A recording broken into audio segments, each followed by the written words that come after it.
ఓం నమః శివాయ శ్రీమాత్రే నమః. ఈ షార్ట్ వీడియోలో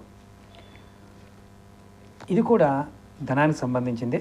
ధనం నిలబడాలి, మా ఇంట్లో ధనం ఉండాలి అనుకునే వారికి ఈ తేలికైన పరిహారం. మీరు నెలలో మొట్టమొదటిగా వచ్చే శుక్రవారం రోజు ఈ పరిహారం చేయండి. మీరు ఏం చేస్తారంటే ఒక 11 ఖర్జూరాలు, ఎండు ఖర్జూరం తీసుకోండి. దాన్ని తెలుపు కానీ పసుపు కలర్ వస్త్రంలో మూటగా కట్టి మీ ధనాగారంలో పెట్టండి. ప్రతి నెల మొదటి శుక్రవారం ఈ పరిహారం చేయండి. మీకు ఖచ్చితంగా ధనం నిలబడుతుంది.